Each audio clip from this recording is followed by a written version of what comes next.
Hello everyone, welcome to the Layman Way, and this video is a part of my playlist on how to score 120 plus in UPSC prelims, where we are discussing cool tips and tricks that you can utilize to get to the right options without even knowing the answers.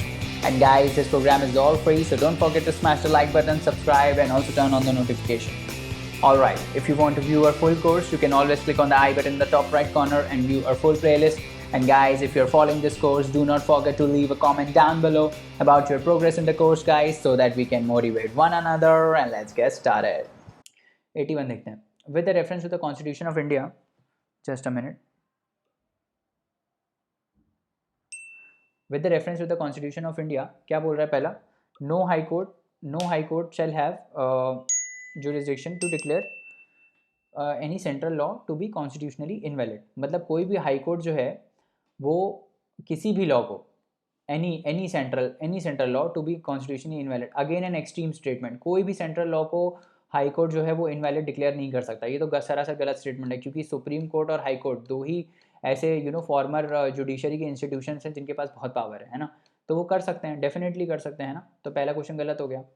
N amendment to the constitution of India can not be called into question into supreme court of India. ये भी गलत है. कोई भी चीज़ judiciary जो है किसी भी चीज़ का रिव्यू कर सकती है, कोई भी चीज़ का जुडिशरी रिव्यू कर सकती है. तो ऐसा तो कुछ है ही नहीं कि ऐसा तो कुछ भी अमेंडमेंट हो जाएगा, है ना. इंदिरा गांधी के टाइम पे यही तो हुआ था, कुछ भी अमेंडमेंट कर दिया था. समझ में आ रहा है. तो उसी को हटाने के लिए तो जुडिशरी बहुत ही एक्टिव रहती है ना. आप ऐसे नहीं कर सकते कि कुछ भी कॉन्स्टिट्यूशन कर दो. अगर कुछ भी है, अगर बहुत ही वेग चीज़ आपने अमेंड करी है तो जुडिशरी उसको क्वेश्चन कर सकती है ना. जुडिशियल रिव्यू होता है उसका. ठीक है. तो ये भी गलत हो गया. तो क्या आंसर हो गया? डी हो गया. सिंपल. ठीक है. 83 देखते हैं. With the reference to the cultivation of kharif crops in India in the last 5 years. पिछले 5 सालों में, मतलब 2000 आपके 14 से लेकर 19 तक. ठीक है. 19 में पेपर आया था तो 19 तक की बात कर रहा है ये. ठीक है. लास्ट जो कल्टिवेशन है खरीफ क्रॉप्स का इन India in the last 5 years, consider the following. Area under the rice is the highest. अब मेरे को बताओ, राइस जो है वो नॉर्थ इंडिया में भी लोग कितना खाते हैं? साउथ इंडिया में तो राइस ही खाते हैं, चाहे वो वेस्ट हो चाहे वो ईस्ट हो, हर जगह राइस खाते हैं लोग. तो डिमांड बहुत होगा राइस का. डिमांड बहुत होगा तो कल्टीवेशन हाईएस्ट होगा राइस का. राइट. तो पहला हो गया सही. पहला सही हो गया तो हम कुछ एलिमिनेट कर सकते हैं. हाँ, कर सकते हैं. ये कर सकते हैं. अब हमको पता है कि थर्ड भी सही है ना. थर्ड भी सही है तो थर्ड में दिमाग नहीं लगाएंगे. अब या तो सेकंड है या तो फोर में हमको देखना है कि कुछ अगर है क्या. दूसरा देखते हैं. Area under the cultivation of jowar is more than that of oil seeds. पता नहीं, इतना डिटेल में शायद कोई ना पढ़ता हो ज्वार और ऑयल सीड्स का कितना है, तो डाउट कैटेगरी में डाल देते हैं. चौथा क्या बोल रहे हैं?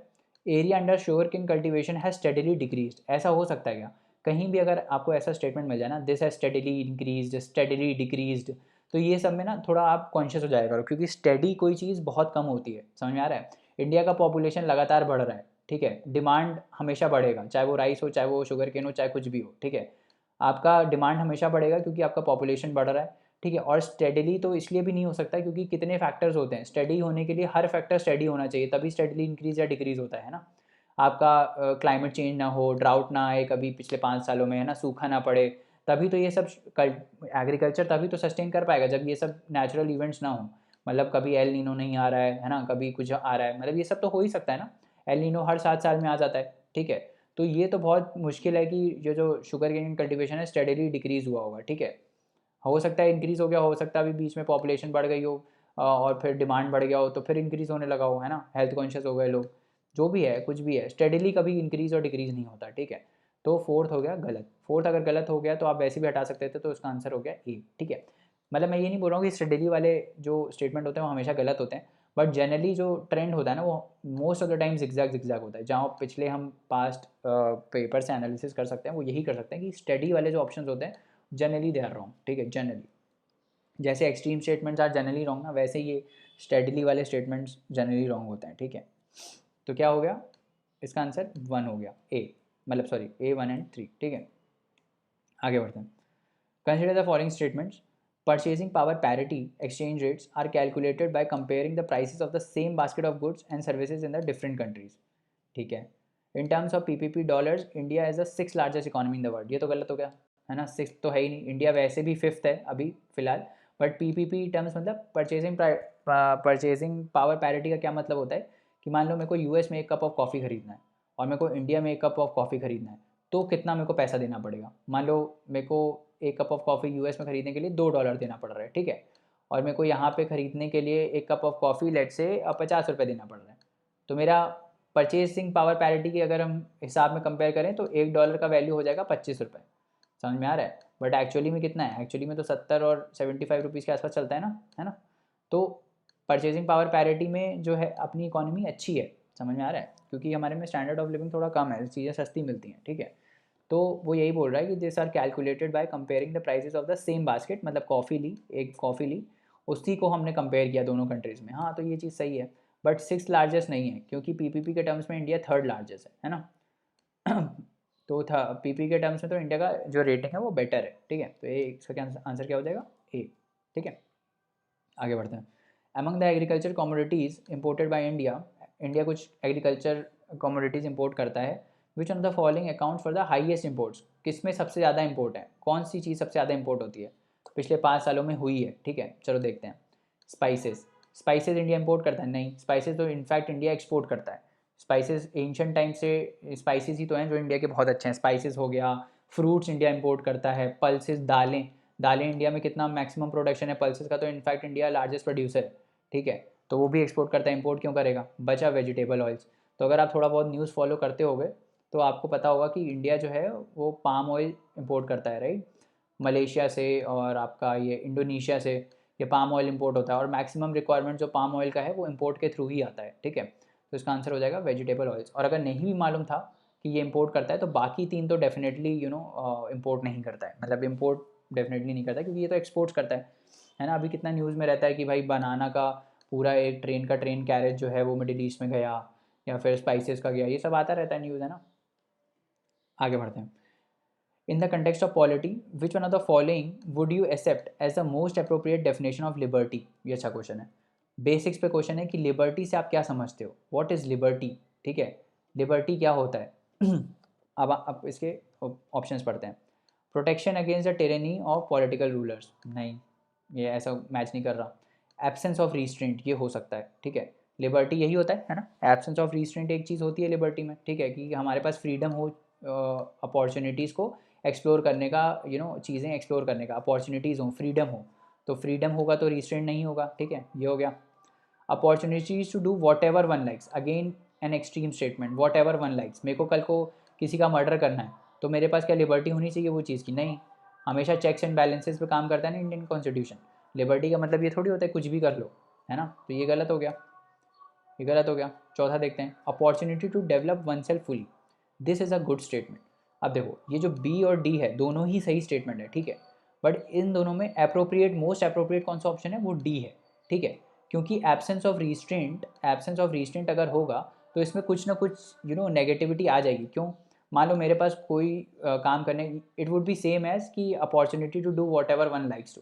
मेरे पास किसी चीज़ का रेस्ट्रेंट अगर नहीं है, ठीक है, मेरे पास अगर किसी चीज़ का रिस्ट्रेंट नहीं है तो मैं तो अपने मन का मालिक हूँ ना, मैं तो कुछ भी करूँगा फिर, है ना, अगर मेरे ऊपर किसी चीज़ का रिस्ट्रेंट नहीं है, ठीक है। तो ये जनरल मीनिंग है, but it is not something कि वो एक्चुअली में डिस्क्राइब कर रहा है कि लिबर्टी क्या है। लिबर्टी क्या होता है कि आपके वो मतलब सबको ऐसी अपॉर्चुनिटी मिले कि वो अपने आप को फुली डेवलप कर पाए, है ना, आपका डेवलपमेंट हो, that is what is called liberty, कि आपको अपॉर्चुनिटी मिले। ऐसा ना हो कि आपको भाई लेट्स से आपको आर्टिस्ट बनना है, बट आपके घर वाले आपको इंजीनियर बनने के लिए फोर्स कर रहे हैं, ठीक है, तो आपके पास उस चीज़ में लिबर्टी नहीं है। समझ में आ रहा है? तो आपके पास अपॉर्चुनिटी होनी चाहिए अपने आप को फुली डेवलप करने की, that is what is called liberty, ठीक है। तो सबसे अप्रोप्रिएट ऑप्शन हो जाएगा डी, ठीक है। अब आप देखो अगर इसको जल्दी जल्दी में मारते ना तो आप बी मार के आ जाते, आप नीचे पढ़ते ही नहीं अगर जल्दी जल्दी में मारोगे, बट ऐसा नहीं करना, ठीक है। इसमें सबसे एप्ट ऑप्शन चूज़ करना था तो वो डी हो गया, ठीक है। आगे बढ़ते हैं, चलिए नेक्स्ट क्वेश्चन देखते हैं। क्या है next question? Which one of the following is not the most likely measure the government और the RBI takes to stop the slide of the Indian rupee? मतलब क्या है इसका कि मान लो $1 अगर मेरा 70 रुपीज़ है ना, तो अगर वही $1 जो है वो 100 रुपीज़ हो जाएगा तो हम बोलेंगे कि रुपए जो है स्लाइड कर गया है। स्लाइड मतलब गिर गया है, डिप्रिशिएट कर गया है ना, यही मतलब होता है।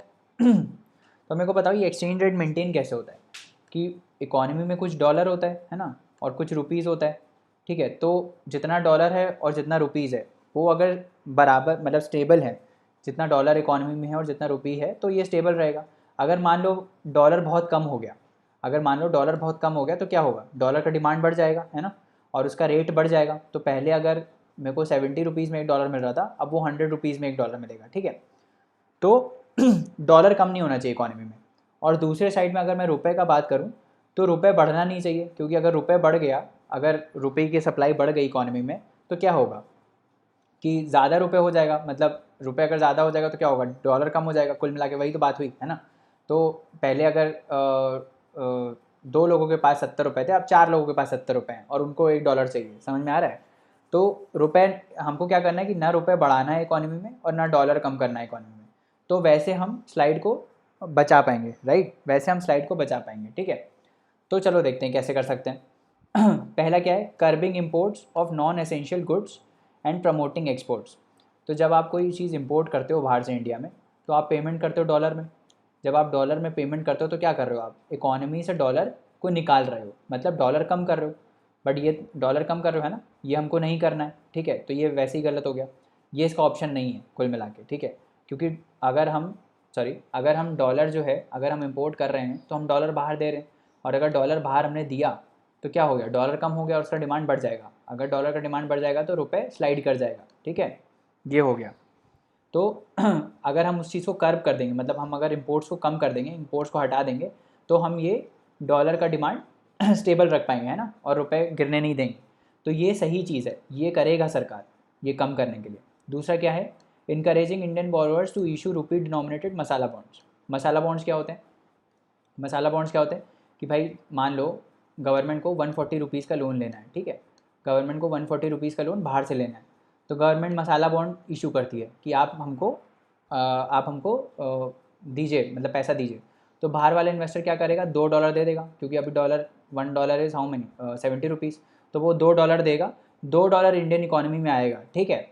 बट क्या होगा, जब गवर्नमेंट रीपे करेगी ना इस लोन को, तो वो 140 रुपीज़ में रीपे करेगी, वो $2 रीपे नहीं करेगी, वो 140 रुपीज़ रीपे करेगी, समझ में आ रहा है। तो इसमें एक्सचेंज रेट का फ्लक्चुएलिटी जो है वो ये जो फॉरेन इन्वेस्टर है वो बियर करता है, समझ में आ रहा है। तो इकोनॉमी में जो पैसा आ रहा है वो तो डॉलर में ही आ रहा है, वो तो डॉलर में ही आ रहा है, बट रीपेमेंट रुपए में होता है। ये है मसाला बॉन्ड, ठीक है। तो अगर हम डॉलर इकोनॉमी में बढ़ा देंगे, डॉलर अगर हम इकोनॉमी, हमारा मेन मकसद क्या है स्टेबल करने का, कि हमको डॉलर को इंक्रीज़ करना है और रुपीज़ को इंक्रीज़ नहीं होने देना है ना, रुपीज़ को इंक्रीज़ नहीं होने देना है, रुपीज़ डिक्रीज़ हो जाए तो चलेगा, ठीक है। तो इस केस में क्या हो रहा है, इस केस में डॉलर इंक्रीज़ हो रहा है, तो हाँ ये भी कर सकते हैं हम। तीसरा क्या है, easing conditions relating to external commercial borrowing. अगर एक्सटर्नल कमर्शियल बोरोइंग्स की कंडीशन ईज़ कर दी तो बाहर से ज़्यादा लोन इंडिया में आएगा, बाहर से अगर ज़्यादा लोन इंडिया में आएगा तो डॉलर का सप्लाई फिर बढ़ जाएगा। तो फिर से ये एक्सचेंज रेट हम रुपी का स्लाइड को हम वो कर पाएंगे, मतलब प्रिवेंट कर पाएंगे। चौथा क्या है, following an expansionary monetary policy. Expansionary monetary policy क्या होता है, जिसमें रुपीज़ का हम इन्फ्यूज़ करते हैं इकोनॉमी में, हम रुपीज़ इन्फ्यूज़ करते हैं इकोनॉमी में, मतलब रुपए बढ़ा रहे हैं, बट हमको बढ़ाना थोड़ी है रुपए, हमको तो स्टेबल रखना है या फिर डिक्रीज़ करना है। तो ये ऑप्शन हो जाएगा गलत, ठीक है। तो क्या ऑप्शन हो गया इसका, डी। अच्छा क्वेश्चन है, कंसेप्चुअल क्वेश्चन है, ठीक है, इसको आपको अच्छे से पढ़ना है और अच्छे से करना है। और ये सारे ना स्कोरिंग क्वेश्चन होते हैं, क्योंकि इसमें कुछ रट्टाफिकेशन है नहीं, इसमें कंसेप्चुअल चीज़ है, कंसेप्ट आपका कभी गलत नहीं होगा, समझ में आ रहा है।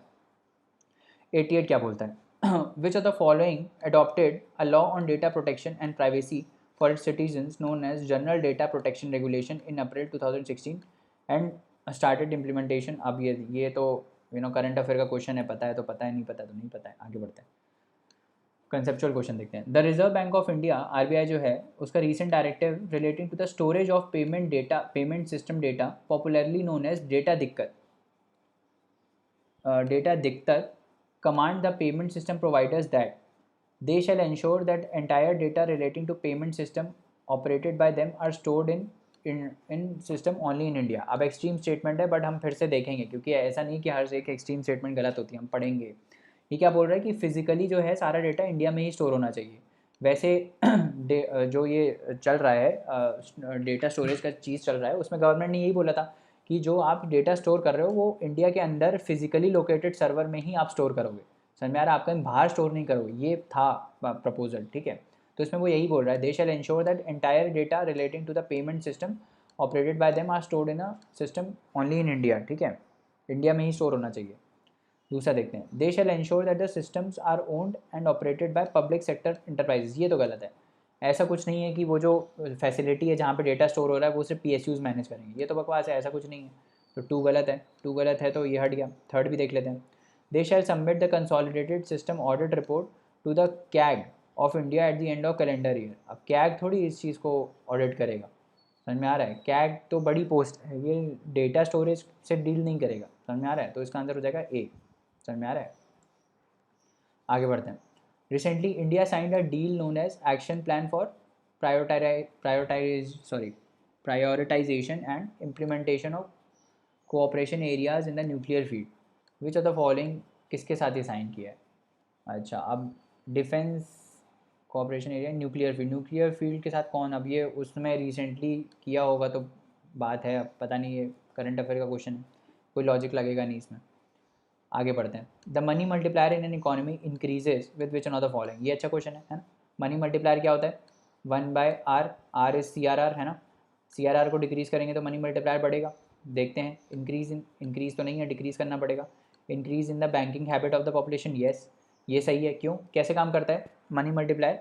आप बैंक में जाकर डिपॉजिट करते हो पैसा, ठीक है, बैंक वो अपने एसेट में शो कर देता है, ठीक है, फिर यही पैसा आगे जाता है, फिर आदमी बैंक में सबमिट करता है। तो फिर जैसे मान लो यहाँ से 100 रुपये आया, ठीक है, 100 रुपये आया और इसने 10 रुपये CRR रख दिया, ठीक है, तो 90 रुपये आगे जाता है ना, और 100 रुपीज़ इसमें शो होता है, ठीक है। फिर ये 90 रुपीज़ आगे जाता है, फिर इसमें से ये 9 रुपये रखेगा, है ना, 81 रुपीज़ आगे लेंड करेगा। तो ऐसे कर करके ये एडअप होता जाता है। तो जितना लोग डिपॉजिट करेंगे उतना मनी मल्टीप्लाई होगा, है ना, उतना मनी मल्टीप्लाई होगा। तो increasing in banking habit of the population, उससे से होगा, राइट। SLR का तो कोई रोल नहीं है और पॉपुलेशन का भी कोई रोल नहीं है ना, तो इसका आंसर हो जाएगा बी, ठीक है। आगे बढ़ते हैं। 91 क्या बोल रहा है? इन the context of digital technologies for entertainment consider the following. In augmented reality, a stimulated environment is created and physical world is completely shut down. In virtual reality, images generated from a computer are projected onto the real life objects and the surroundings. अब देखो, फिर से मैंने बोला ना कि UPSC का क्या होता है कि ऑप्शन इंटरचेंज कर देता है। एक्चुअली वर्चुअल रियलिटी ये होता है। वर्चुअल रियलिटी में क्या होता है? आपका फिजिकल इन्वायरमेंट आइसोलेट हो जाता है, आपको ऐसा लगता है कि हम कहीं और हैं, है ना, जो आप चीज़ देख रहे हो आपको लगता है आप वहीं पे प्रेजेंट हो, आपका फिजिकल इन्वायरमेंट चेंज हो जाता है ना। तो ये तो वर्चुअल रियलिटी का डेफिनेशन है, ना कि ऑगमेंटेड रियलिटी का। ऑगमेंटेड रियलिटी इज़ दिस, जहाँ पे आप इमेजेस जो है वो करते हो, इमेजेस प्रोजेक्ट करते हो। तो 1 भी गलत हो गया, 2 भी गलत हो गया। अब 1 और 2 गलत कर दो, 1 गलत, 2 गलत। अच्छा, अभी इसमें इन्होंने ऑप्शन अच्छा नहीं दिया है। अब इसमें 3 और 4 है, अब 4 तो सही है, 3 देख लेते हैं। Augmented reality allows individuals to be present in the world and improves the experience using the camera of the smartphone और द PC। हाँ, यही होता है ना। आप वर्ल्ड में रहते हो, है ना, आप एक्चुअल वर्ल्ड में रहते हो, बट आपका एक्सपीरियंस चेंज होता है उस चीज़ का, है ना। यही है ऑगमेंटेड रियलिटी, ठीक है। आगे बढ़ते हैं। 92 क्या बोल रहे हैं? द वर्ड डेनिसोवियन इज समटाइम्स, अब ये उस समय न्यूज़ में था तो है। 93 देखते हैं। With the reference to the recent developments in the science, again a current affair question, है ना, तो ये करंट अफेयर्स का क्वेश्चन है, हम लोग ये नहीं लेंगे। देख लेते हैं एक बार। Functional chromosomes can be created by joining segments of DNA from the cells of different species. Pieces of artificial functional DNA can be created in laboratories. अच्छा, इसमें नॉट करेक्ट पूछा है। ओके, चलो ये कर लेते हैं, क्योंकि इसमें क्या है, एलिमिनेशन करना है। देखते हैं हम कर पाते हैं कि नहीं इसको। Pieces of artificial functional DNA can be created in laboratories, yes. Laboratories में तो कुछ भी आजकल क्रिएट हो जाता है ना। इनफैक्ट हम ऑर्गन्स भी बनाने लगे, है ना, सेल से ऑर्गन बन जाते हैं लेबोरेटरीज में, तो ये तो हो ही सकता है। A piece of DNA taken out from an animal cell can be made to replicate outside a living cell in a body. Yes, हो सकता है, हम यही तो करते हैं आजकल, यही कर रहे हैं ना, सेल से ऑर्गन बना रहे हैं, यही हो सकता है। Cells taken out from the plants, animals can be made to undergo cell division in a laboratory pattern. Yes, हो सकता है। तो इसका आंसर क्या हो गया? नॉट करेक्ट क्या हो गया? ये ए हो गया, ए हो गया इसका नॉट करेक्ट। बाकी सब तो सही है। Functional chromosomes can be created by joining segments of DNA taken from cells of different species. Different species के सेल्स को आप नहीं जोड़ सकते, ठीक है। अब देखा आपने, हमको मालूम नहीं था, ये करंट अफेयर का क्वेश्चन है, बट बाकी तीनों एलिमिनेट करके हमने इसको कर दिया, ठीक है। तो ऐसे आप कर सकते हो, ऐसे कभी क्वेश्चन को स्किप मत करना, पढ़ लेना, मतलब करना हो स्किप कर लेना, बट पढ़ लेना एक बार। आगे बढ़ते हैं। अ डिजिटल सिग्नेचर इज, जो डिजिटली आप डॉक्यूमेंट साइन करते हो वो क्या होता है? इलेक्ट्रॉनिक सिग्नेचर होता है ना, इलेक्ट्रॉनिक साइन करते हो, आपका अथॉरिटी आ जाता है उस पर, है ना। तो वो क्या है? An electronic record that identifies A certifying authority. Yes, certifying authority, आप सर्टिफाई कर रहे हो तो आपका सिग्नेचर लगेगा, है ना। सही है, 1 सही है। 1 अगर सही है तो या तो 1 है या तो तीनों है। आगे देख लेते हैं। Use to serve as a proof of identity of an individual to access information to access information और server on the internet, yes सही है। एज अ प्रूफ यूज़ होता है कि भाई ये आप ही का डॉक्यूमेंट है, आपने वो प्रूफ रीड कर दिया उसको साइन करके, ठीक है। तो आंसर क्या हो गया, डी हो गया, ठीक है। आगे बढ़ते हैं। In the context of wearable technology, wearable जो आप पहन सकते हो, ठीक है, जैसे आप रिस्ट बैंड पहनते हो या वॉच वाला पहनते हो ना, स्मार्ट वॉच पहनते हो, वो वियरेबल टेक्नोलॉजी है। Which of the following task is are accomplished by wearable devices. अब wearable devices are again a futuristic technology, ठीक है। तो बहुत चीज़ें हो सकती हैं इससे, हम बैक ऑफ द माइंड पे वो रखेंगे। पहला क्या है, location identification of a person, yes हो सकता है, आप जीपीएस इंसर्ट कर दो, हो सकता है। Sleep monitoring of person, yes ये तो होता ही है आजकल, स्लीप मॉनिटर होती है, कितने घंटे आप सो रहे हो, जो स्मार्टफोन्स हैं या आपकी वॉचेज़ हैं वो कर देती हैं। Assisted the hearing impaired person, yes हो सकता है। अगेन 1 2 3 क्वेश्चन है ना, 1 2 3 सब सही है, अनलिमिटेड पोटेंशियल है इसका, ठीक है। आगे बढ़ते हैं, लास्ट स्लाइड है। क्या बोल रहा है, RNA interference technology has gain popularity in the last few years, why. It is use in developing gene silencing therapies, अच्छा। It can be use in developing therapies for the treatment of cancer, हो सकता है ना। Again a futuristic technology RNA interference, है ना। तो क्या है, ये तो सही है, 2 तो सही है, 2 अगर सही है तो या तो ए है या तो बी है, ठीक है, या तो ए है या तो बी है। अब देख लेते हैं। और it can be use to develop hormone replacement therapies, अच्छा। It can be use to produce crop plants that are resistant to viral pathogens, हो सकता है ये, है ना, हो सकता है। तो सबसे ज़्यादा ऑप्शन जिसमें सही हो वो मार दो, 1 2 4, है ना, 1 2 4, जहाँ सबसे ज़्यादा ऑप्शन सही हो वो मार दो, क्योंकि फ्यूचरिस्टिक टेक्नोलॉजी अनलिमिटेड पोटेंशियल है इसका, समझ में आ रहा है। अगर 1 2 3 4 होता तो हम 1 2 3 4 भी मार देते, ठीक है, और उसमें वो सही होता, समझ में आ रहा है, ऐसे ऑप्शन सेट होते हैं। अब अगर इसमें देखो, अब again this is a very dicey thing, most of the question में ऐसा होता है, ठीक है। अब ये आप कैलकुलेटेड रिस्क ले सकते हो, मैं ये तो नहीं बोल रहा हूँ 100% होता ही है ऐसा, है ना, बट इस टाइप से कर सकते हो, ठीक है। Recently scientist observed a merger of giant black holes, black hole का मर्जर हुआ, what is the significance of this observation. Higgs boson particles were detected, नहीं।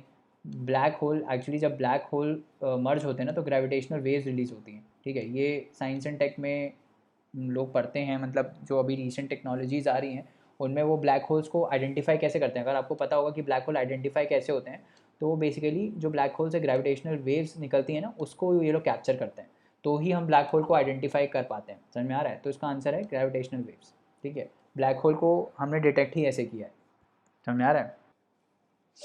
आगे बढ़ते हैं, नेक्स्ट क्वेश्चन देखते हैं। Which of the following are the reasons for the occurrence of multi drug resistance in microbial pathogens in India, ठीक है। जो microbial pathogens हैं उसमें ड्रग रेजिस्टेंस हो जाती है, मतलब कि जो पैथोजन आपको अटैक कर रहा है, वो जो आप ड्रग ले रहे हो उसके रेजिस्टेंस है, मतलब उसको कुछ हो नहीं रहा। हम ड्रग देते हैं ना, मतलब जब भी आपको बैक्टीरिया अटैक करता है तो हम एंटीबायोटिक देते हैं, ठीक है। तो जब एंटीबायोटिक काम नहीं करता है, ठीक है, उस बैक्टीरिया पे, तो उसको हम बोलते हैं ड्रग रेजिस्टेंट हो गया, मतलब उसका कोई इफेक्ट नहीं पड़ रहा है। तो ये क्यों होता है, ये पूछ रहा है कि ये क्यों होता है कि कुछ पैथोजन जो हैं वो ड्रग के रेजिस्टेंट हो जाते हैं, ऐसा क्यों होता है, ठीक है। तो पढ़ते हैं हम क्या बोल रहा है। Genetic predisposition of some people, पता नहीं। Taking incorrect dosage of antibiotic to cure disease, सही है ये सही है। क्यों सही है, मान लो आपको बुखार है, ठीक है, और आप कैंसर की दवाई ले रहे हो, तो क्या हो जाएगा, आपकी बॉडी कैसे रिस्पॉन्ड करेगी। आप ज़बरदस्ती कैंसर की दवाई ले रहे हो जबकि आपको ज़रूरत नहीं है, तो आपकी बॉडी उसके अगेंस्ट रेजिस्टेंट हो जाएगी, है ना। वो फिर इफेक्ट करेगी नहीं आपकी। आप ज़्यादा दवाइयाँ लेने से यही दिक्कत होती है कि बॉडी जो है वो ड्रग रेजिस्टेंट हो जाती है एक टाइम बाद, दवाइयों का असर नहीं होता है फिर बॉडी पे, है ना। तो ये सही है। तो ए, सी या डी में से कोई है हमारा आंसर, ठीक है। सॉरी, ए सी नहीं, मतलब ए बी एंड डी में से है, ठीक है। आगे बढ़ते हैं। Using antibiotics in life stock farming, yes हो सकता है। लाइफ स्टॉक की फार्मिंग में जब आप ज़्यादा एंटीबायोटिक्स यूज़ करते हो तो उनकी बॉडी जो है वो रेजिस्टेंट हो जाती है ना। और फिर जो उनके प्रोडक्ट्स होते हैं वो भी कोई फ़ायदा नहीं करते उस चीज़ में, समझ में आ रहा है। लाइफ स्टॉक की फार्मिंग जब होगी तो आप खाते भी तो हो वही चीज़, ठीक है। तो पैथोजन रेजिस्टेंट हो जाते हैं, कहीं से भी रेजिस्टेंट आए, चाहे वो आपकी बॉडी से आए चाहे वो लाइफ स्टॉक से आए, है ना। पैथोजन तो कहीं भी आ सकता है ना, आप कैटल में भी आ सकता है और आपके में भी आ सकता है सेम पैथोजन। तो 3 भी हो गया। अब या तो बी है या तो डी है, ठीक है। अब देखते हैं बी और डी में से कोई एक ऑप्शन है, सॉरी। अब चौथा क्या है, मल्टी क्रोनिक डिसीजेज इन सम पीपल। अब बहुत ज़्यादा किसी इंसान को डिसीजेज हैं, ठीक है, तो उससे क्या ड्रग रेजिस्टेंट आएगा, नहीं उससे नहीं आएगा। अब डिसीजेज को क्योर करने के लिए वो ड्रग देंगे, ठीक है, तो वो तब तक काम करेगा जब तक उसको डिसीज़ है ना। अगर आपको डिसीज़ नहीं हो और तब भी आप वो दवाई ले रहे हो तब दिक्कत है, समझ में आ रहा है। तो फोर्थ हट गया, आंसर हो गया बी, ठीक है। थोड़ा सा टफ क्वेश्चन है बट ठीक है, मतलब एलिमिनेशन से थोड़ा लॉजिक लगा के कर सकते हो, ठीक है। What is Cas9? CRISPR Cas9 आपने सुना होगा। CRISPR Cas9 gene editing technology है ये, है ना, तो जीन एडिटिंग में काम आता है। कहीं है जीन एडिटिंग, यही है, ए ऑप्शन है इसका, जीन एडिटिंग में काम आता है, ठीक है। आखिरी क्वेश्चन देखते हैं, which of the following statement is not correct? कौन सी स्टेटमेंट करेक्ट नहीं है? Hepatitis B virus is transmitted much like HIV। Okay. Hepatitis B unlike hepatitis C does not have a vaccine. Hepatitis B की तो vaccine आती है, इतना हमको पता है, हेपेटाइटिस बी की तो वैक्सीन आती है ना, तो ये तो गलत हो गया, डेफिनेटली गलत हो गया। बचपन में हेपेटाइटिस बी की वैक्सीन लगी थी, है ना, तो बी आंसर हो गया, बाकी पढ़ने की ज़रूरत ही नहीं है, ठीक है। तो हमने ये वाला भी कंप्लीट कर लिया है 2019 का। अगर आप चाहते हैं कि हम ऐसे बाकी भी लेक्चर्स का कंप्लीट करें 2018 2017, तो कमेंट करके ज़रूर बताइए हमको सेक्शन में, तो हम फिर और आगे करेंगे। बट 2 साल का बताने के लिए काफ़ी एक्सटेंसिव है ये।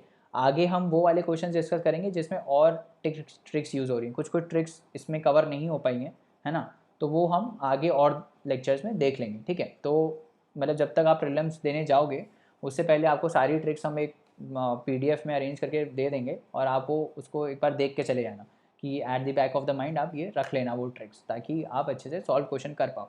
और अभी जब आप मॉक सॉल्व कर रहे हो तो उसमें भी ये ट्रिक्स को अप्लाई करना आप स्टार्ट करिए, ठीक है, और देखिए कि मतलब कैसे सॉल्व हो रहा है, नहीं हो रहा है ना। जिसमें 50-50 आप एलिमिनेट कर दे रहे हो, है ना, उसमें आप अगर कोई भी आंसर मार देते हो तो आप नेट में आपका मार्क्स गेन हो रहा है कि लूज़ हो रहा है, ठीक है। तो ये सब आपको मॉक दे के ही एनालाइज होगा, समझ में आ रहा है। तो ऐसे आप अपना प्रिपरेशन कर सकते हो, ठीक है। तो चलिए फिर अगले लेक्चर में मिलते हैं, है ना, तब तक के लिए इजाज़त दीजिए। और जाने से पहले like share subscribe as usual ज़रूर करिए, और अपने फ्रेंड्स को भी बताइए, है ना, ताकि वो लोग भी इस लेक्चर सीरीज़ का बेनिफिट ले पाएँ। चलिए अगले लेक्चर में मिलते हैं, बाय बाय, टेक केयर।